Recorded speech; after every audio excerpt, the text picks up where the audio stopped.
दोस्तों, welcome to back my YouTube channel PCS online classes. आज मैं जेपीएससी का एक नया सीरीज आपके सामने लेकर आया हूं। जेपीएससी का जो पीटी जो पेपर 1 जो जनरल स्टडीज से संबंधित है, मैं वहां पे आज आधुनिक भारत के इतिहास के बारे में पढ़ाऊंगा। वहां पे मैं इतना विस्तार से और जो भी जेपीएससी के द्वारा पिछले सालों में जितना भी आधुनिक भारत के इतिहास से संबंधित सवाल पूछा गया है, मैं यहाँ पे विस्तार पूर्वक समझाऊंगा।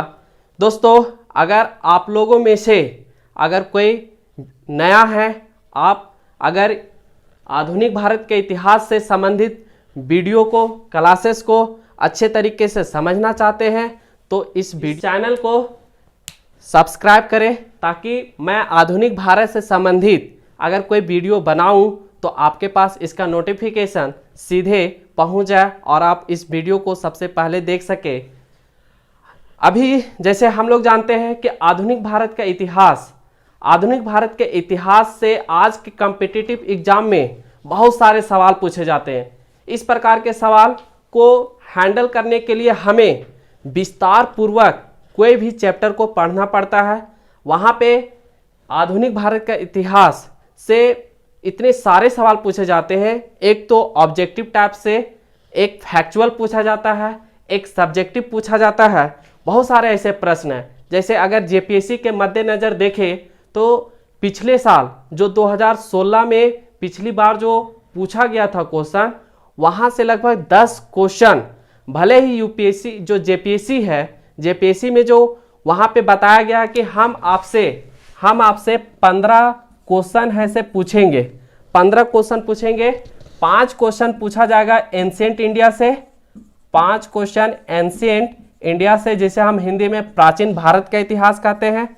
5 क्वेश्चन पूछा जाएगा मिडाइवल इंडिया से एंड 5 क्वेश्चन जो पूछा जाएगा वो मॉडर्न हिस्ट्री से पूछा जाएगा। लेकिन अगर आप क्वेश्चन को देखें, यहाँ तो बोला गया 15 क्वेश्चन पूछा जाएगा इतिहास से, लेकिन जेपीएससी में जो क्वेश्चन पूछा गया वो टोटल नंबर ऑफ क्वेश्चन 25 था। आप इससे इसका वेटेज कर सकते हैं कि इसका 25% टोटल क्वेश्चन 100 है। 100 में से आपका 25 क्वेश्चन, 100 में से 25 क्वेश्चन आपका इतिहास से पूछा जा रहा है। उसमें भी 25 में से जो 10 क्वेश्चन है वो आधुनिक भारत के इतिहास से पूछा जा रहा है। अब आधुनिक भारत का जो इतिहास है, वहां पे किस प्रकार का क्वेश्चन पूछा गया।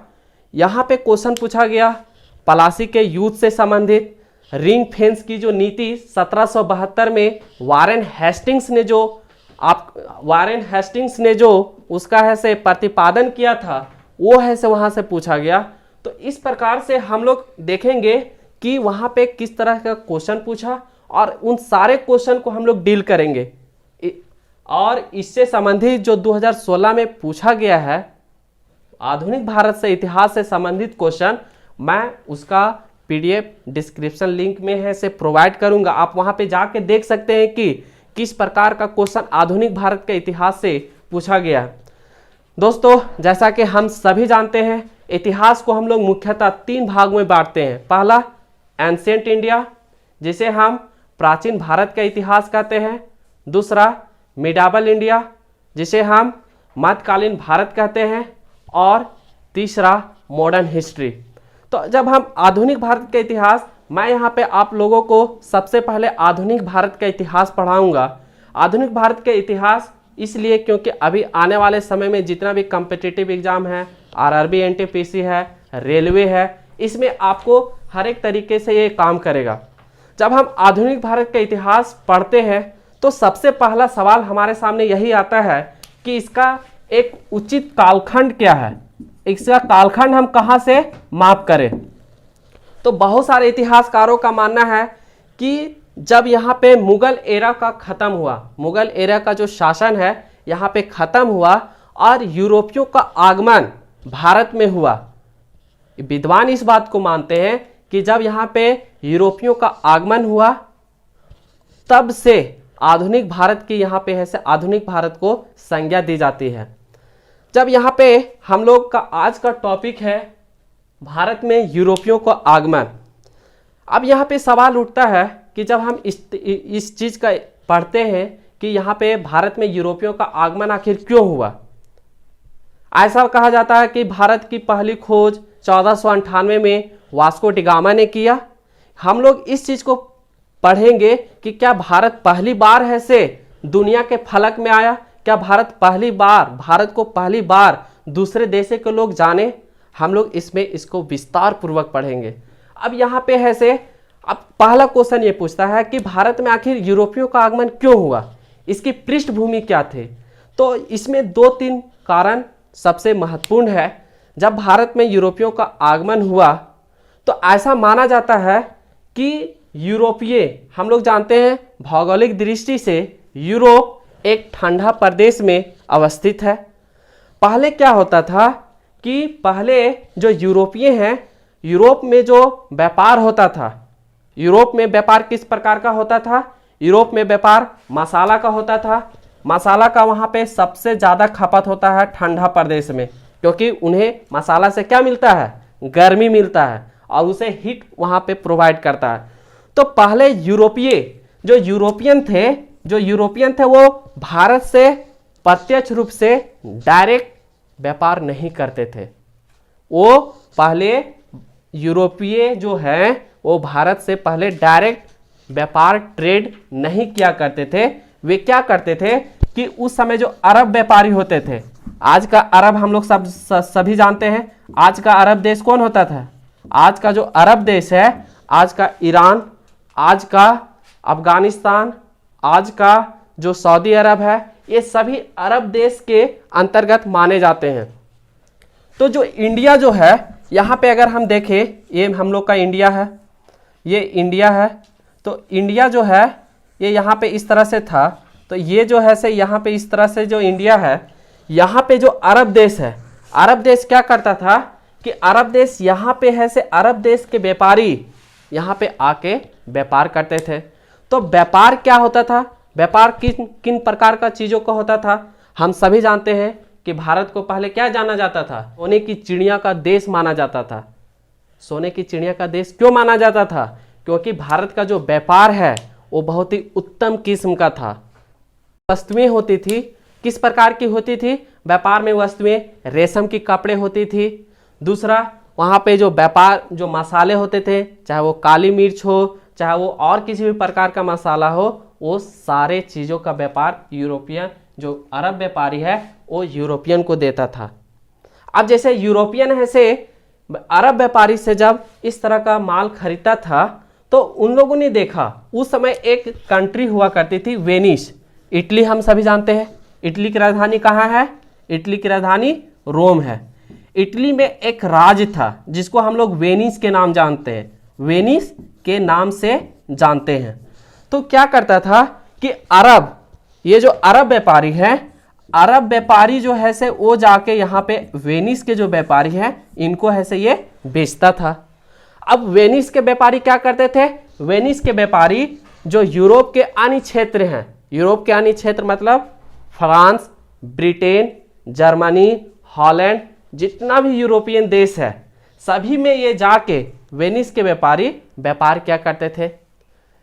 जो वेनिस के व्यापारी हैं इससे क्या होता था, इनको बहुत ही ज़्यादा मुनाफा होता था, बहुत ज़्यादा मुनाफा होता था, क्योंकि जो ये यूरोपियन देश है, यूरोपियन देश ठंडा प्रदेश है और इनकी जो खपत है, जो मसाला का जो खपत है, आधुनिक जो सूती कपड़े थे जो भारत में निर्मित किए जाते थे, उनका यूरोपियन देश में बहुत ही खपत होता था, क्योंकि जलवायु के अनुसार ये ऐसे क्या करता था, सूट करता था।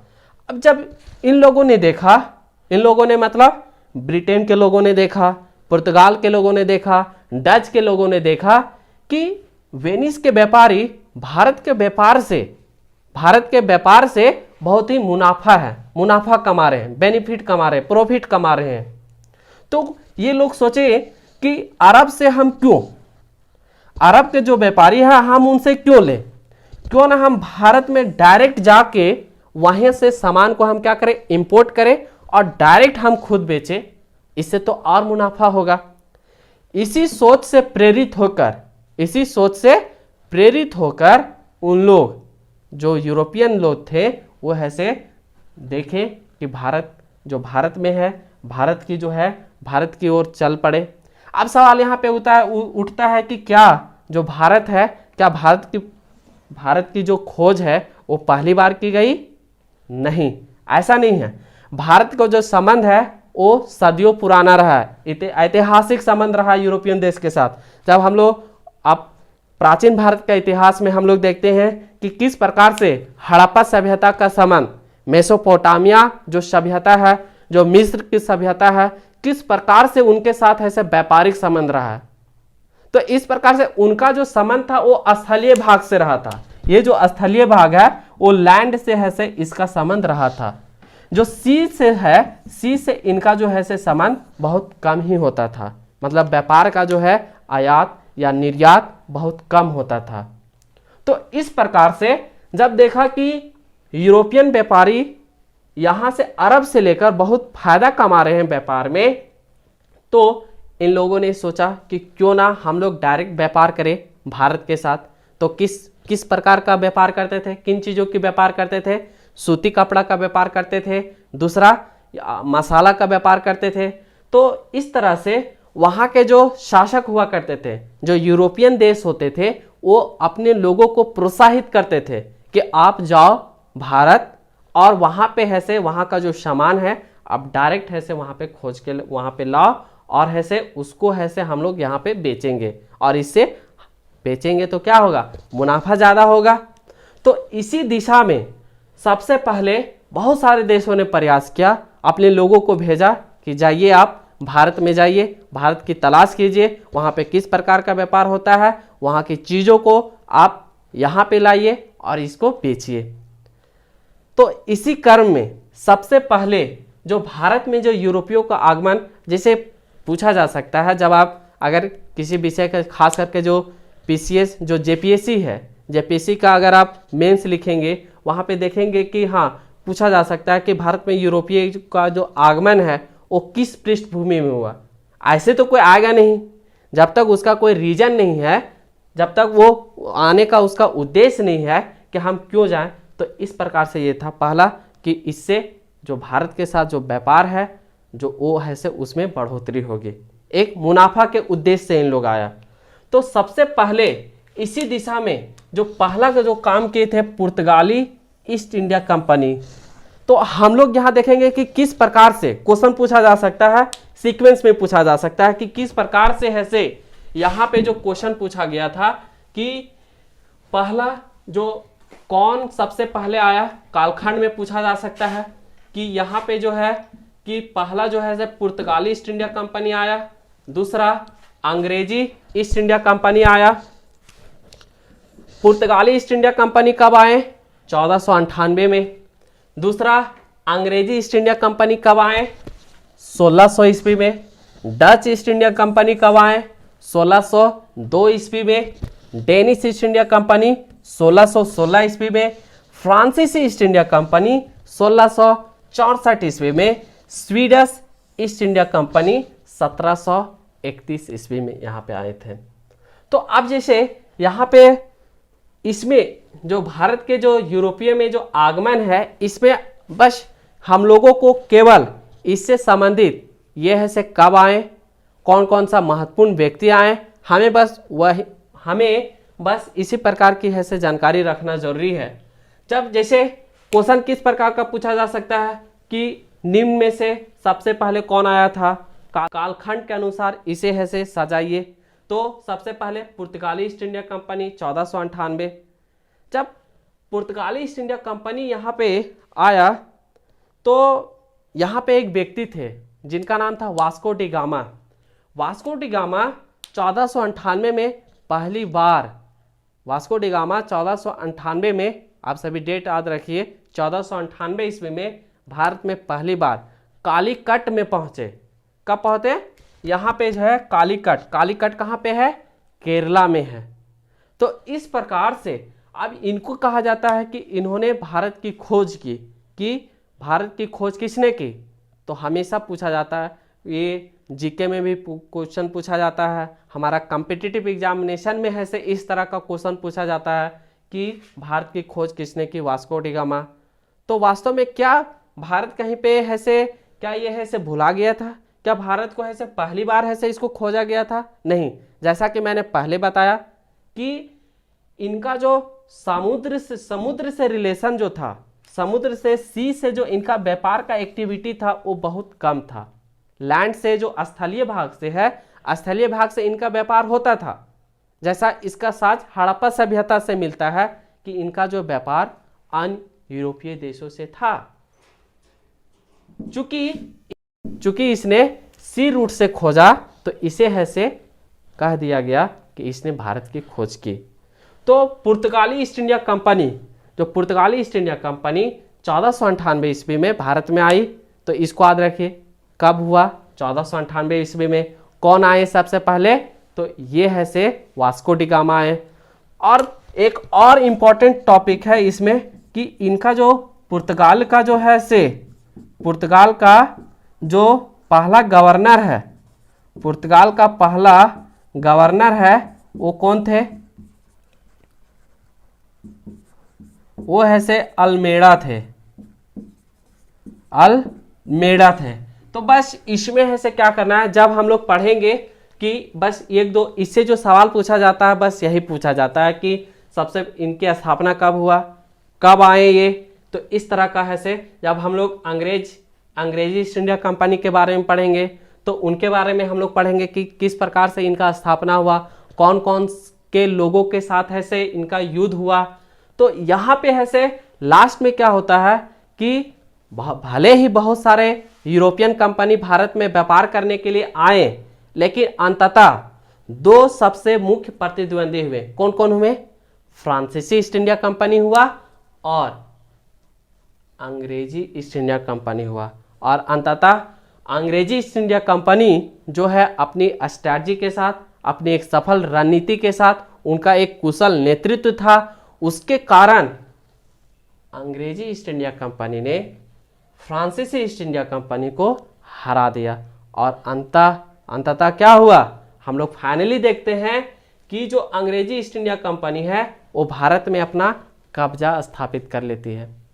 एक चीज देखिए यहाँ पे, सारे जितने भी कंपनी यहाँ पे आया, हम सभी जानते हैं कंपनी, अगर कोई कंपनी खोलता है तो कंपनी खोलने का तात्पर्य क्या होता है? क्या होता है? मुनाफा कमाना, प्रॉफिट कमाना। तो पहले जब इन लोग आए तो इनका ऑब्जेक्टिव केवल और केवल यही था कि हम भारत के साथ व्यापार करें, हम भारत के साथ व्यापार करें और यहाँ पे हम ऐसे इसका मुनाफा कमाएं। तो अब यहाँ पे क्वेश्चन अब ये पूछा जा सकता है, तो आखिर क्या कारण था कि इन कंपनियों ने विशेषकर अंग्रेजी ईस्ट इंडिया कंपनी और फ्रांसीसी ईस्ट इंडिया कंपनी ने भारत में अपना ऐसे पॉलिटिकल एक्टिविटी को शुरुआत किया। ऐसी कौन सी परिस्थितियां बनी जिनके कारण इन लोगों ने भारत में अपनी प्रभुत्व स्थापित करने के लिए विवश हुए? हम इन चीजों के बारे में पढ़ेंगे कि किस प्रकार से इन लोगों ने भारत के क्षेत्रों को अपने आधिपत्य में किया, अपने कंट्रोल में किया और किस प्रकार से पूरे भारत में है से अपना साम्राज्य स्थापित किया। इन्होंने अपना रणनीति किस प्रकार से अपनाया कि इन्होंने जो मुगल शासन जो 1526 ईस्वी से चली आ रही थी, उस शासन को ऐसे इन लोगों ने खत्म किया। तो एक प्रकार से जो कंपनी शुरुआती में जिसका स्वरूप था केवल व्यापार का, केवल मुनाफा कमाना, केवल प्रॉफिट कमाना, और बाद में जाके ऐसे ये पूरे भारत को ऐसे अपने कंट्रोल में कर लेती है। प्रॉफिट से लेकर कंट्रोल में आने तक का जो बीच का जो ड्यूरेशन है, जो वहाँ का जो यात्रा है, कौन कौन सा परिस्थितियाँ बना, हम लोग इस चीज़ के बारे में पढ़ेंगे। तो सबसे पहला काम यहाँ पे हम लोगों को कि ये डेट याद रखना है। एक बार मैं आप लोगों को फिर से रिकॉल करा देता हूँ।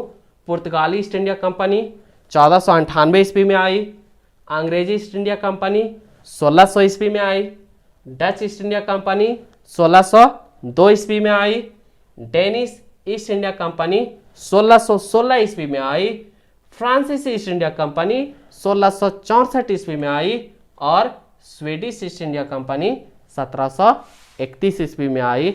और बाद में केवल दो ईस्ट इंडिया कंपनी, इंग्लिश और फ्रांसीसी ईस्ट इंडिया कंपनी भारत में दो राइवल कंपनी बने। दोस्तों, अगर मेरी ये वीडियो आप सभी को पसंद आ रहा है तो आप इस चैनल को सब्सक्राइब करें, शेयर करें और बेल आइकन को प्रेस करें।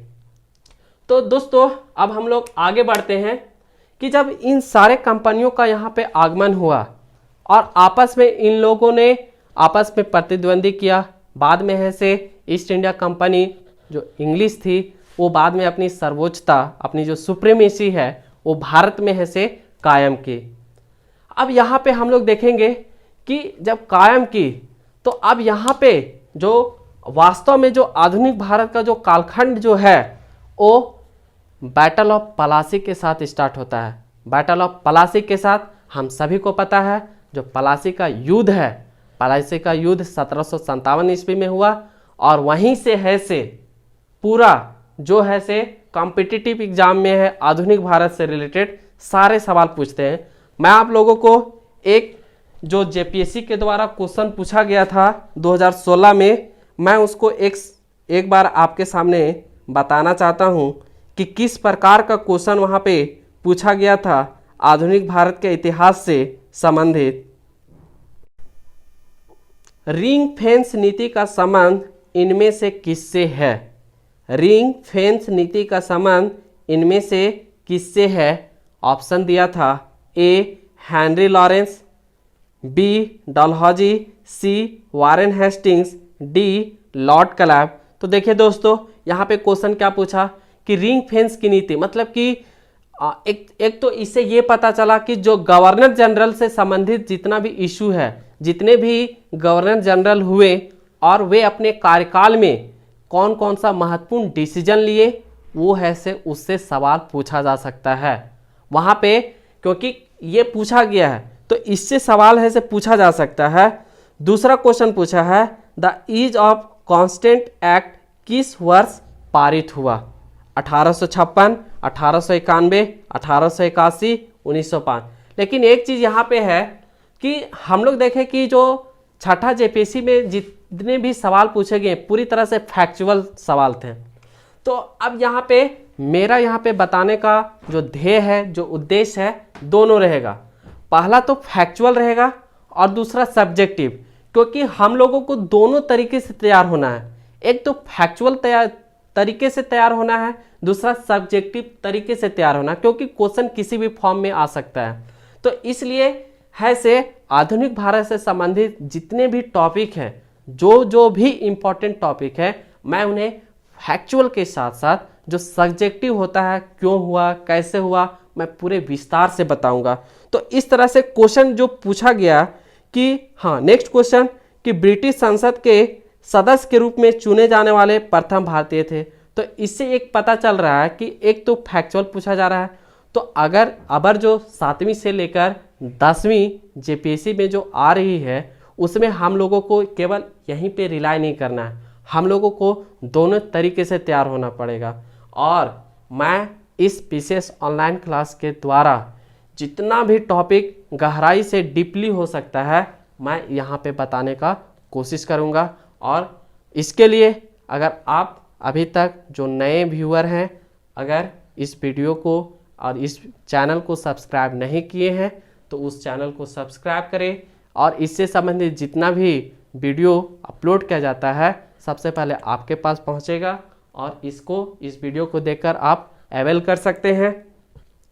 तो दोस्तों, यहाँ पे जितने भी सवाल पूछा गया 16 जो छठी जेपीएससी है, मैं इसे जो पीडीएफ लिंक है वहाँ पे प्रोवाइड कर दूंगा। आप देख सकते हैं कि वहाँ पे क्वेश्चन किस तरह से पूछा गया है, इसका जो तैयारी है, इससे आप लोगों को एक राइट डायरेक्शन मिलेगा।